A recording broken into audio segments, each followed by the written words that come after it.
Good morning and join everyone. This is Vrisen here. I qualified this TGT vacancy of 2013 and 2016 in continuation. These two vacancies I have cleared, and in this video series I'm going to share all my secrets that how have I qualified these two examinations. And in this video I'm going to discuss few of the Shakespeare important quotations which are there, and I'll discuss the source as well, and also I'll mention the publication year of the book from where the quotations was taken, and I'll give a short trick as well, right? So let's move ahead with the video. Right, so here are the quotations on Shakespeare done by many authors and critics. So in the very first one you see it's there mentioned here already. It's a very important one by Ben Jonson. He sees Shakespeare as he was not of an age but for all time. It was said in 1623 in the book first fully prefaced by him. And if we talk about the meaning of it, it says like Shakespeare's works are universal and timeless. Talking about next, it was said by John Dryden.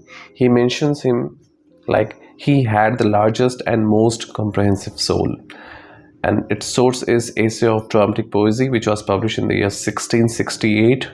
Talking about John Keats, even he has commented on Shakespeare. He said that Shakespeare is the king of poets. And the source is Letter to Haydn in 1818. Talking about next, we have Shakespeare is above all writers, at least above all modern writers, the poet of nature. It was said by Samuel Johnson in the book Preface to Shakespeare, and that was published in the year 1765. Next is again from Preface to Shakespeare by Samuel Johnson. It says his drama is the mirror of life. Next, it was said by Coleridge, and he says him as Shakespeare's imagination is exhaustless, right? And it was said in the Lectures and Notes on Shakespeare which was published in the year 1818. Talking about next, critical and negative remarks, which was done by Samuel Johnson. He says that he sacrifices virtue to convenience. It was said in the year Preface to Shakespeare book 1765. And Thomas Rhymer, right? The word Thomas is not Thomas, it is Thomas. So Thomas Rhymer commented on him like he says many faults of Shakespeare are covered by the exuberance of his genius. And it was said in the book A Short View of Tragedy, which was published in the year 1693. The next we have Shakespeare wanted art, and it was said by John Dryden. That was a negative comment. It was done in Essay of Dramatic Poesy in 1668. And Voltaire commented him that he was a playwright of monstrous irregularity, right? So on irregularity, it was commented by Voltaire.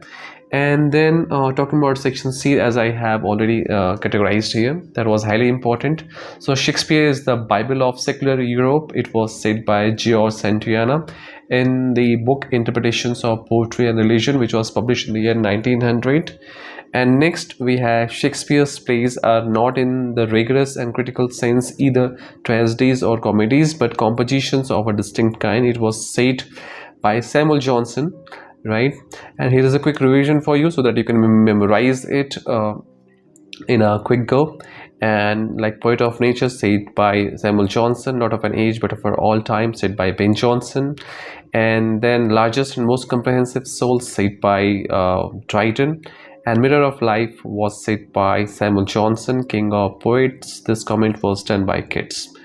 And you can see, you can take a screenshot of it as well, so right, so that with the these words, you can easily recall that which words are connected with which particular writer or critic. So timeless by Ben Jonson, nature mirror, it was said by Samuel Johnson, soul, Dryden and Pope even said that, imagination is by Coleridge, structure critic Dryden and Rhymer, rule critic Voltaire, and canon status by Santayana, right? There is one more quotation by Robert Greene, and Robert Greene in his book Greene's Groats Worth of Wit bought with $1 million of repentance, right? And he has done that because he feels like it was that University Wits is the main source from where he is copying, has been copying everything, and that's why he called him an upstart crow beautified with our feathers, that with his tiger heart wrapped in a player's hide, right? That's what he said then. And if we see that what was the source of it, Greene is calling us Shakespeare an uneducated hack who is copying, adapting or stealing lines from university trained writers, make himself look good.